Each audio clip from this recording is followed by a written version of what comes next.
Now you can no longer go and buy a property partly in check and partly in cash.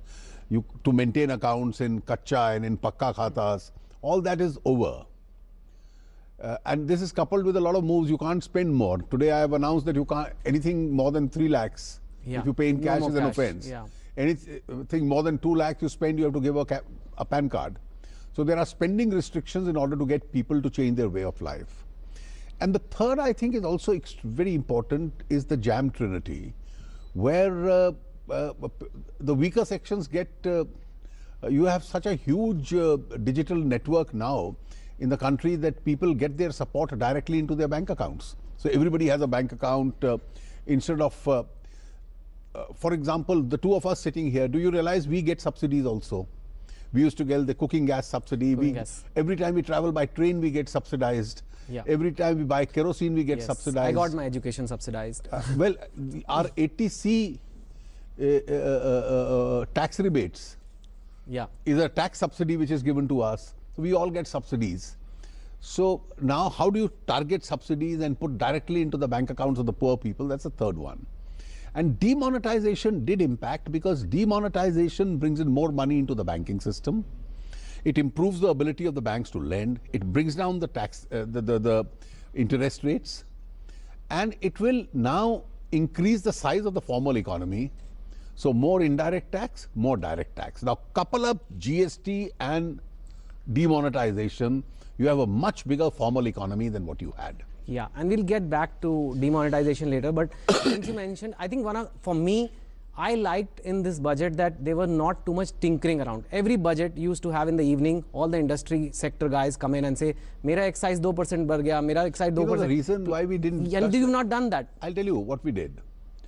We didn't tinker with excise, because if from the 1st of July the GST is coming and excise merges into the GST, why should I tinker with service tax and GST only as excise for the purpose of... Well, maybe because it was your last chance, but I think the FM is in GST mode already. You are in GST mode. Yeah, we are in the GST mode, and therefore the GST Council now will decide the rates as far as July onwards is concerned. So why should we on the eve of that start tinkering with it? As far as customs duties are concerned, except when it was absolutely necessary, because our duty structure is a little inverted, you correct those aberrations, and I put them in the schedule. Now these are the minor aspects of the budget in that sense. There are some other, and I think we discussed earlier also that the budget is about policy more now, which how a mature economy should be, rather than a slew of Santa Claus like announcements ki mujhe kya diya, mujhe kya diya.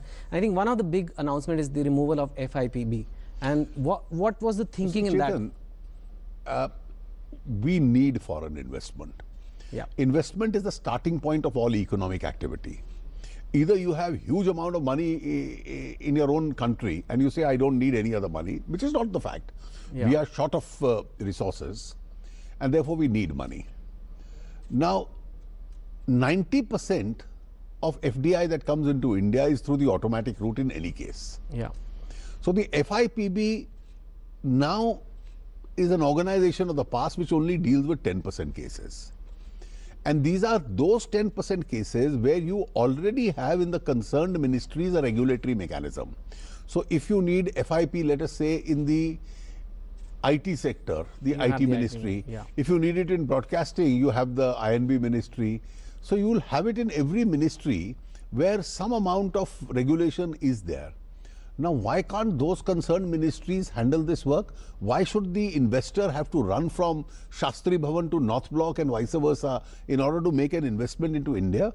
But we can't, so it's one more step which is cut, and I think this eases the way of doing business. Good. I don't want to don't want to discuss specific cases of FDI here, but there is one which is very interesting, and I think it has far big consequences, which is the entry of Apple in India.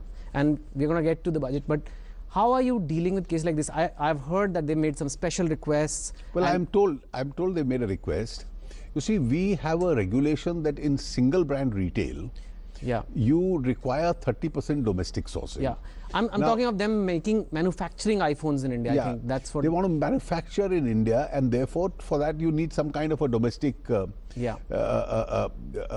components. Now, they made a representation to the Department of Industry Policy and Promotion, which the Commerce Minister Nirmala ji handles, and that ministry is handling it. After they take a view on it, they'll probably get back to the other departments in the government, including the finance ministry, and the government collectively will take a view. Okay, let's go to some people from questions from the actual people, from citizens on Ask Your FM. Let me see. Okay, here comes, and like I said, I will not just ask him the easy question, ask him the tough questions as long as it's put well. So here's from Sanesh Tuneja. He's talking about one very big thing which you have done, and I must say that is something I've never heard a government do, is talk about reforming political funding, which you have done it. It wasn't even expected in the budget, but you did it. And I think it's getting all-round praise. But there is one concern, and I think that's what Sanesh talks about. Instead of one donation of 20,000, parties will show 10 donations of 2,000 rupees I'll tell each. you. Is that an issue, that anonymity is still there? No, I'll tell you. There is an issue. And the issue has been significantly addressed. You see, 70 years after independence, the world's largest democracy has a hush-hush funding mechanism. Now, when I was the law minister, I took an initiative. I amended the Representation of People's Act, Companies Act, and we got the Finance Ministry to amend the Income Tax Act. That if you give a donation to a political party, in the hands of the donor, it will be treated as an expenditure. Yeah. In the hands of the party, it will be exempted income. And we thought this is the greatest reform. Everybody will start now donating by check. Some improvement took place.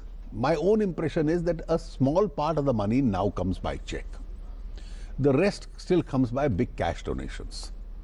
Now there is a regulation that up to 20,000, above 20,000 you have to declare the name of the donor. Yeah. So parties will take the big cash and split it into 20,000 donations. All the Ramlals. And they will put all the names. Now therefore this anonymous donations comes in. The Election Commission said, do away with this 20,000 and make it 2,000. Yeah. That no party can receive more than 2,000 from a single donor. Now, this is a recommendation of the Election Commission. They have thought over it. We've accepted it. Now, the present scheme that I have worked out is a party can accept by check, cash donation not more than 2,000 from a person. Yeah. Now, splitting up crores into 2,000 each is going to be difficult even remembering names, finding names. Third, which I think is the most important reform, digitally. So every party must issue an appeal to its body of supporters, like President Obama did, Yeah. and get millions of people to donate small amounts to you. Small amounts don't create a quid pro quo, and you can collect the same amount of money. It's a little effort. Now you don't have to physically go there, you can do it digitally. So we've provided that. And the fourth, some anonymity was required, but to ensure that it is white money. Because the body of donors said, all the donors we spoke to, that the moment I give by check and my identity is revealed, I fear consequences. कि क्यों दिया उसको? Usko क्यों दिया? हाँ. Now in states like Uttar Pradesh, Tamil Nadu, West Bengal, It's a genuine concern. one party in power is going to take revenge against the donors or to the other party. And they said, if you disclose identities, we won't give it. We don't like the whole idea of siphoning money and then paying cash. That's also burdensome. Yeah. So find a way. So I have found a way that we will notify a scheme whose broad parameters will be, a notified bank will be there. By payment against check, you buy an electoral bond from the bank. Yeah. So it's white tax-paid money. You can donate to 1 or 2 or 3 or 5 political parties. The parties will be required to maintain at least one bank account which they have to declare to the Election Commission. All the bonds that they get during an election from 20 or 100 sympathizers or donors will all go into that bank account, and that will be disclosed to the Election Commission and to the income tax. Now the bank of course knows who has bought the bonds, but how he has distributed them, that is not known. Because if that gets known, then he won't buy the bonds. Then he'll prefer cash. No, Then that's you go back to the definitely, present problem. we don't see innovations in politics every day. So this is an innovation which means you will now have, by check white money, by digital clean money, by bonds clean money coming into the accounts of political parties, and political parties will have to adjust to this clean money coming in. It's a system. Now you will have to file a return. And if you breach this, Yeah. that is, you take a crore of rupees from a party and then say, well, I'm splitting into 5,000 Ramlals. Yeah. If you did that, then you run the risk of losing the tax exemption. Okay. Okay. That's how the law is going to be framed. So So clean money, and we've fixed this 2,000, which was the recommendation of the Election Commission. Good. Good. But tell me something. Did you have resistance in your own political circle? Well, Did they say, let me- Jaitley sir, क्या कर रहे हो आप हमारा? I don't know whether you followed the speeches of the Prime Minister since demonetization. He's mentioned it more than once. I am now determined to clean the political funding system, and parties should come to a consensus. He said this more than once. Yeah, he definitely. And therefore, I must say that when this idea was mooted, it was an idea which was actually close to his heart. Yeah. I've been working on this ever since I was law minister. I made the first reform. I have now again done it. I hope it succeeds, because if this one fails, No, it's definitely going to succeed. It's just that a lot of people talk about it, but to actually do it takes a lot of political will. It's basically tying your own hands to easy money. But I think this is. no, I think in India, a lot of people will be willing to donate white money, but they don't want to tom-tom it. Yeah, correct. And they definitely don't want it on the books saying to BJP 5 crore in their annual report. So now they'll say political. You see, the donation. other disadvantage is if you say I gave 5 crores to BJP or 5 crores to Congress, and 5 years later, this man is a businessman. He legitimately gets a contract from a government. And then people will connect the Let dots. us say through a bidding system, somebody say, oh, you gave money, so you've got it. Yeah. And then somebody will file a PIL. Now, they don't want to get into these kind of problems, so it's better. Let's experiment. It's a huge improvement on the present system. Yeah. May not be the best No, I system, so think let's it's experiment It's it. very radical, and I think this is one aspect which has got all-round praise. I'll go to Monica D'Souza, who talks about cybersecurity. She's talking about cybersecurity being imperative to foster trust in digital payments. We're talking of making the whole country digital. So, are there any budgetary allocations over this? You see, we've now for cybersecurity created a whole group. I've announced it today in the budget, and a whole group has been created. And of course, this is something which is of vital importance. Unless you build firewalls, Yeah. you can't have a digital economy. Yeah. If the whole system can get cracked for the asking. Yeah, and then suddenly if some big incident happens, people lose faith in it and all that. So I think that's good. You can just refresh some questions here. You know, we keep getting this data of only 17 lakh people say they make more than 10 lakhs and all kinds of, like, it's the number of people who claim to be making money in India are in the lakhs, whereas our population is 120 crores. And I think that's not so much a policy issue. Do you think, as just somebody who's seen India and you manage the finances of India, do you think it's a cultural issue, it's a moral issue that we just don't I'll like to tell pay you. taxes? You see, we are a very deeply religious nation. We are God-fearing. conservative. We are God-fearing. We believe in family values. We talk of high values. But we don't consider duping the government of its taxes as a moral hazard. Yeah. And we think this is just smartness. This is how I violated the law. Now, yesterday the CBDT, through its programming, revealed the first analysis. They overlooked every man who has deposited 3 lakh rupees or less in cash. They went above 3 lakhs. And they found that 18 lakh people, Yeah. their deposits have no relationship with their income. And have this must have required some serious big data analysis. Yeah, and this is a preliminary data analysis, and serious data analysis will reveal more. Now, one of the facts I mentioned, how many people are voluntarily paying tax? So, above 5 lakhs, total number of assessees is 76 lakhs, yeah. of which 56 lakhs are salaried. So, it's a compulsory deduction. They have to pay. It's a compulsory deduction at source, so they have to pay. So, this whole body of lawyers, doctors, chartered accountants, professionals, traders, businessmen, industrialists in this vast world's fastest growing economy, Yeah. the total number voluntarily paying more than 5 lakh rupees income is 20 lakhs. Yeah. So every time on the run up to the budget, when I went through this data, and the whole debate was those who pay tax want relief. But I said, but where are they? Out of 125 crores, there are 20 lakhs of them who are voluntarily paying tax. The others is salaried, who have no option. Therefore, I think this has to change.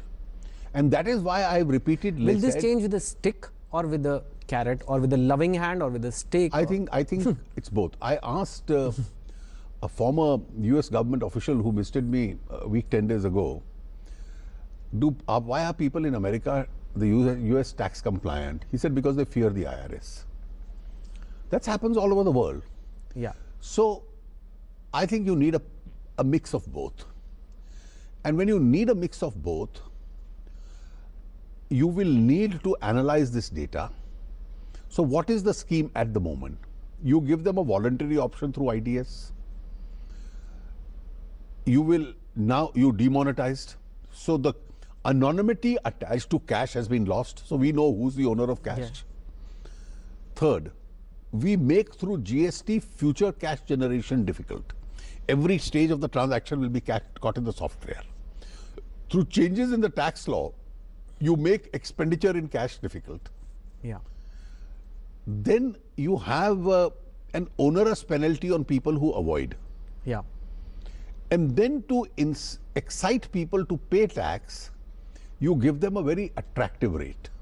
Yeah. And a very tax-friendly administration. So it's a mix of carrot and stick, as you said.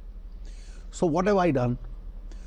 All those below 5 lakh rupees, They are happy today. I have said you pay only 5%. Now, that actually means that if you make an ATC investment or you invest something from your housing loan, etc., you pay very little or if not zero. But I have not raised the exemption limit because I don't want the body of taxpayers to shrink. Yeah. We need to follow their spending pattern. Even if you pay only 1,000 rupees, I want you to be in the debt. So I have now given, and then I have softened the tax administration to say, your return will be half a page form. That is, I would say, a monumental. How will you do half a page? I mean, is there a certain half a page form, and then you, in a half a page form, there'll be no scrutiny in the first year. Last year, you know what I did? Every businessman and trader or workshop owner up to 2 crore turnover, I said, don't maintain books, just file a 1-page return. I have income up to 2 crores. 8% is your presumptive profit. Today I have said that if you pay by check or digital, this 8 will become 6% will be your presumptive profit. So that's a 25% saving in tax. If you spend by digital. Yeah, it's not just 2%. All professionals, lawyers, doctors, etc. I have said, if you earn up to 50 lakhs, no books of account to be maintained, 50% is presumed to be your expenditure. Yeah. Pay the tax on the balance. So if you are a 40 lakh earning professional, Yeah. You get a 20 lakh reduction straight, no book, it's a half a page reduction which is required. Now these are various taxpayer friendly measures in the tax administration. So now we have given you the best rate possible, a negligible rate. By paying 2,000 or 3,000 rupees, you can make a disclosure of 4.5 lakh rupees income. You pay half a page return, no scrutiny. So we are making the tax system attractive for you. There is a stick also waiting if you didn't do that. Yeah. Because we are tracing your expenditure. We are making expenditure difficult, we are making generation difficult. I hope by a combination of these measures, Yeah. because my overall approach has been, because I've said in this budget in a sentence, when there are a lot of people who don't pay taxes, their share has to be paid by the honest people. Yeah. So the honest, you pay your taxes plus you pay for the man who didn't pay his taxes. makes me pay a lot of tax. So, therefore, I have now to the average taxpayer reduced his burden. And there is some people who are saying that you've added another surcharge for, of course, it's for 50 lakh to 1 crore. You see, I'll tell you, Chetan, the surcharge existed beyond 1 crore. 1 crore rupees. Anyway. Now I brought it a smaller surcharge for 50 lakhs or more. Now these are sections which can pay. World over, the highest earning income groups have to pay more. You live in a city like New York. It's 50% tax. Everybody pays 50% tax. You go to Australia, which is a developed society, you pay 48% tax. In England, you pay 40% tax plus. So we are now giving you all these rebates. The rebate which I have given to the less than 5 lakhs, for the first 5 lakhs, it's available even to the higher income groups. It is available. Yes. So everybody, his tax bracket comes down. So the honest will be helped and the compliant will be helped. But we have to bring in the non-compliant into the tax net. Yes, definitely. And in fact, coming to that, you've made a big change in the SMEs for 50 crore below turnover, 25% You see, tax. I had promised that world over, if you see, why are corporate taxes lower? In America, if you have 50% personal highest income tax, the Trump supporters are saying make it 18%. Theresa May is saying that I'll try and go down to from 25% to 18% and things like this. Because they are competing economies, I offer a better corporate tax, generate a surplus and invest in my company. That's the whole country, that's the whole idea. So that surplus generated is invested. And don't forget, it's not comparable to individual taxes, because in India, over and above that tax, you also have to pay the dividend distribution tax, yes. another 20%. So you have to bring it down. Now, when I calculated, and I said I'll phase out the exemptions. Exemption phasing out will take some time because the exemptions are time bound. So I have given that, without the phasing out, I have given relief to those with a 50 crore turnover. So this is not only MSME, but this is MSME plus. These are the real job creators in the country. You go to any industrial area, you will find a company with a 30 crore, 40 crore turnover, employing 200, 300 people. So these are the people who needed to be helped. They were also partly hurt during the demonetization period, and therefore a boost was required to be given to these people. And it's in consonance with my promise.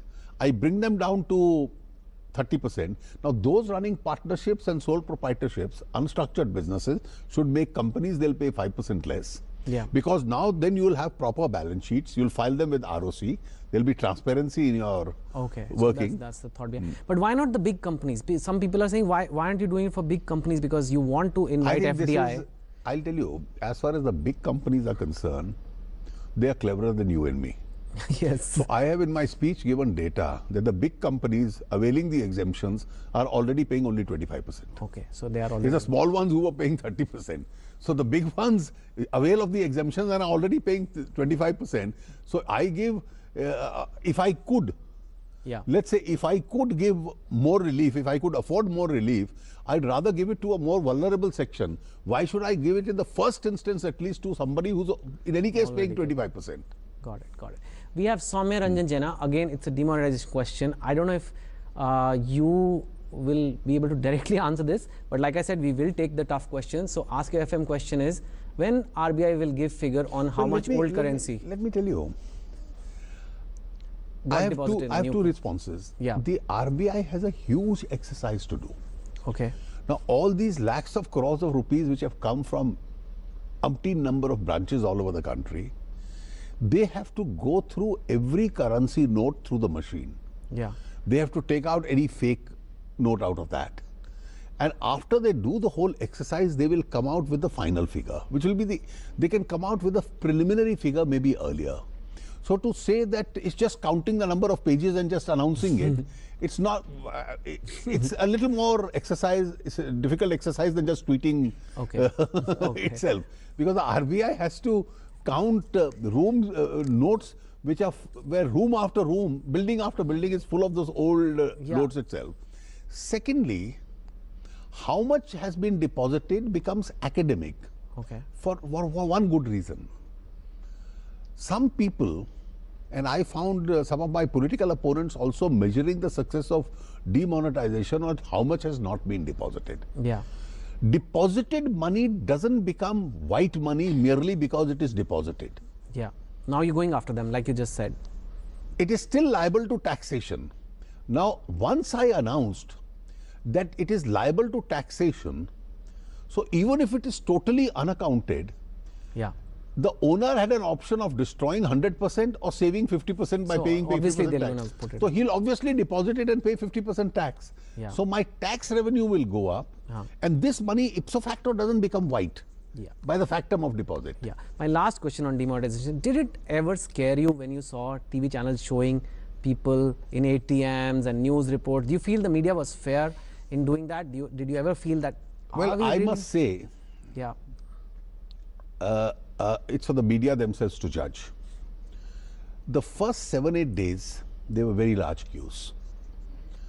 Then when people started going digital, and money started coming out on Yeah. ATMs and so on, the queues reduced.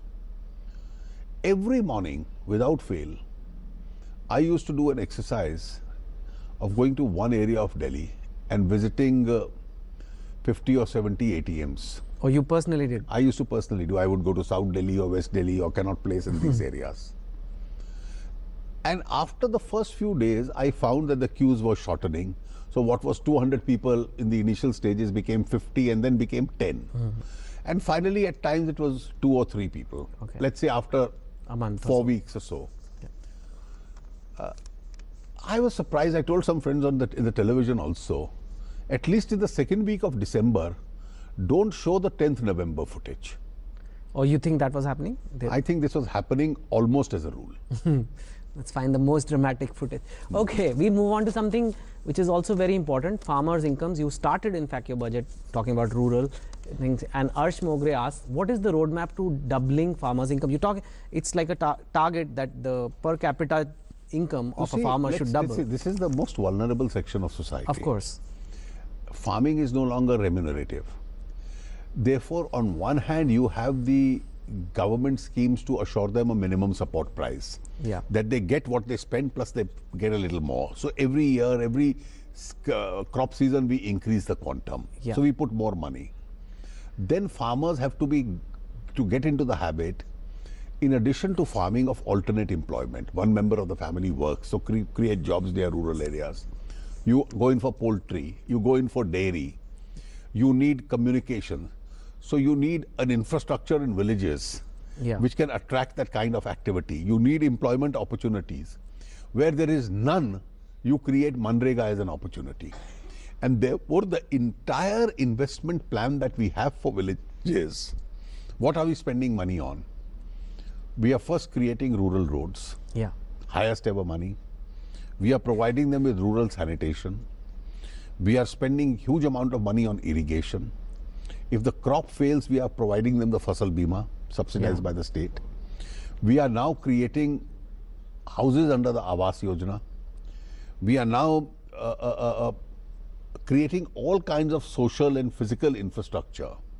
And I think once you are able to do that, and then we are supporting their poultry, their dairy, and all this attempt, you create school in the village, there'll be a job created. And then, even though it was a Congress government scheme, we have continued to adopt it because the informal sector is under stress. And in the previous government, they would allocate 40,000 for Manrega, end up spending 24,000. Last year, I allocated 38,000, ended up spending 47,000. This year, I have allocated 48,000. So that even the rural wages for the weakest, some support system comes into play. Okay, good. Sir, you talked about railway. This is another big thing about this budget was the rail budget got integrated in it. And I think you even mentioned that you wouldn't mind, in fact, you would like to see IRCTC being listed. It's a site we use every day. Are they ready? Firstly, are they even in that shape? Because, you know, listing requires a certain... I'll tell you.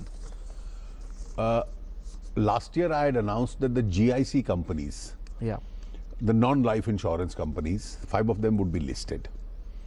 And the whole process is complete. This year, hopefully, coming year, they will be listed. One of the SEBI listing requirements is that at least the government can hold a maximum of 74%. So 26% of those companies would actually have to be loaded into the market. So there'll be more accountability and their performance related.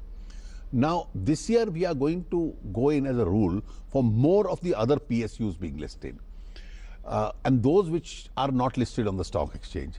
Now, IRCTC, are you aware that it has the largest hits as far as the site is concerned? I am 100% aware. It is a site I think all Indians use. It's a site all Indians use. Today, 60% of your booking, 68% or so, I think I mentioned in the speech today, is through digital mode. People use that, they pay through the digital mode. It's the largest railway traveling network. 2 crore people travel every day. They use this site. It's a site more visited than any other site. Why should it not have huge valuations and not be listed? And once it's listed, 26% goes into the market, 74% remains with the government. And therefore, one by one, each one of these has to be listed. Otherwise, these are idle assets lying. Yeah. And these are worth billions and billions of rupees. No, definitely. Even speaking of disinvestment, even your economic survey talks about Air India, and I know we keep on targeting Air India because I think the government is doing so many steps to improve the way things are done, but Air India is almost a symbol of a mismanaged and I'll tell you, not many people would remember. For a period of 7 months, I was India's first disinvestment minister in Mr. Vajpayee's government. Mr. Chaudhary then took over. And one of the speeches I gave at that time in Mumbai was, please disinvest, privatize Air India. Yeah. Because if you don't, then there'll be nothing left to privatize. Yeah. I had said this way back in 99, 2000. Now the situation is that Air India, in terms of number of aircrafts, in terms of its connectivity, is doing quite well. Its current management, at least as far as is in cash profit, it's not in losses. But the debt overhang is so much, that to expect somebody to take that is a little difficult. The second important factor is that 86% of the airline sector in India is in private hands. Yeah. Now look at what private sector has done and what private sector in a success story can do. And I think India's aviation is a huge success story. Are our airports, the big ones, better than the ones in the US? Yes. Unquestionably they are. So today you brought in private sector into these big airports of Mumbai, Hyderabad, Delhi, even small towns Bangalore. like Dehradun or No. How you did it was that from these privately managed airports, we get that royalty, minimum assured return. Airport authority became a cash-rich body with thousands of crore every year, which it started investing on all the small airports. So if you go to Jaipur or Ahmedabad or Goa, you can now see the change in the quality of airports. So your airports are world quality, they're slowly becoming. There are some 35 more airports which we are adding as a part of the regional connectivity. So they'll all be like this. Today, India has 70 airports where flights land, which is not bad. No. This will increase to 105 airports. So look at the kind of connectivity. Second, average first class and second AC fares are now competing with railway fares. Yes. So railways is getting a challenge. Third, airline secretary, the Secretary Aviation told me that in 2016, more people traveled by air in India than by first or second AC. Oh, really? That is a very interesting statistic. So you have 5 or 6 private airlines competing with each other, and then you have Air India. So the private sector occupies 86. So every destination is collected. To go from one destination to another, you have multiple choices, you have fluctuating fares. So aviation is slowly becoming, like telecom, a success story in India. I think we need to move in that direction. Now, Air India is a legacy of the regulatory regime where governments must have monopoly. Now, these kind of bodies could sustain in a monopoly environment. So Air India really needs, its current management, I am told, is doing quite well in terms of connectivity, in terms of acquisition of planes. It is now, at least internationally, I find it doing quite well with a good connectivity.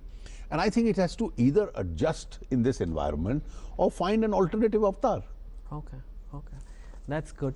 Coming to politics and economic, one question by Dilip Cherian, who says that how did you do it? Because it's like a very economist kind of budget, which basically means a sensible allocation of money budget, and doesn't seem, people can't really point to something that this is done for politics, especially at 5 assembly elections coming up, and people even accused the government that they're doing the. No, we did not want to make any state-specific announcement for those 5 assemblies. That's a discipline in a democracy, which we followed by. I think what was the philosophy behind this? The philosophy was spend more because private sector is spending less. Yes.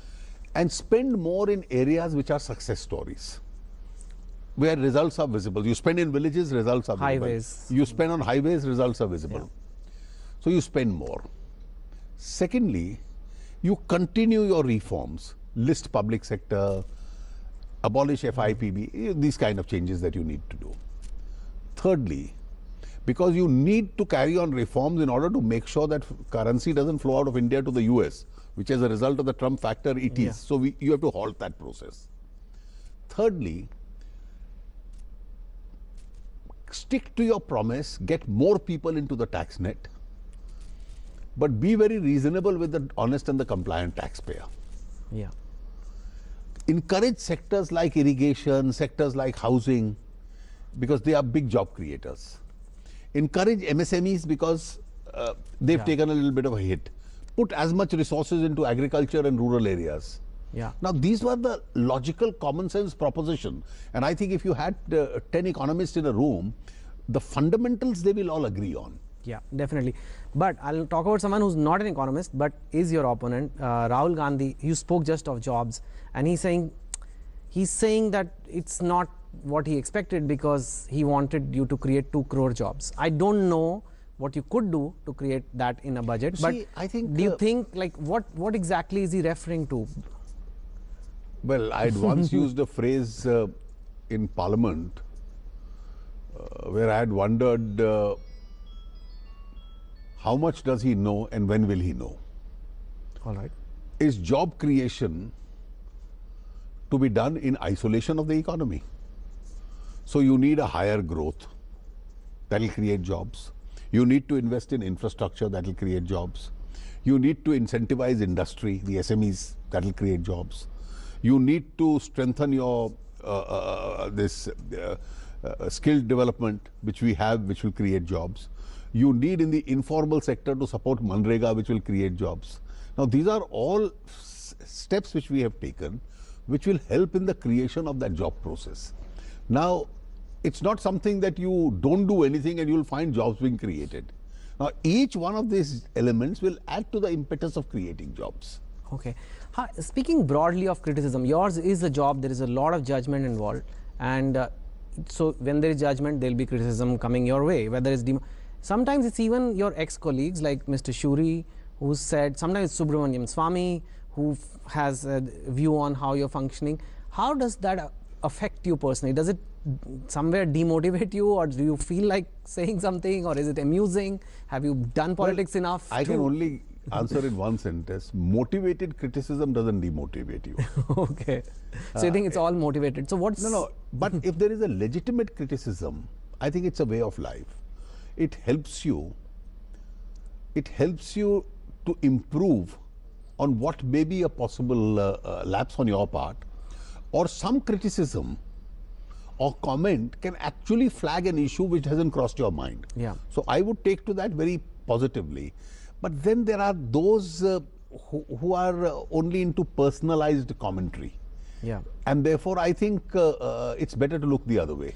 Speaking of one person who I believe has often got criticism for you, but he keeps a good balance of keeping it intellectual and not personal, is the ex-finance minister, Mr. P.C. Chidambaram. He always has a view. He always has a view on what you say, and I find you guys sparring sometimes, like in a very fun manner. I think it's a legitimate. It's only legitimate that he's handled this ministry for a very long time, and therefore he has views, he has experience, and he has politics which is contrarian to ours, and vice versa. I have a politics which is contrarian to his, and therefore making critical comments, or making even comments which may not necessarily be critical but maybe a note of caution or flagging certain issues, I think is a legitimate part of his job now as an important opposition leader.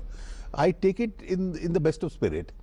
As long as, when I first entered Parliament, Mr.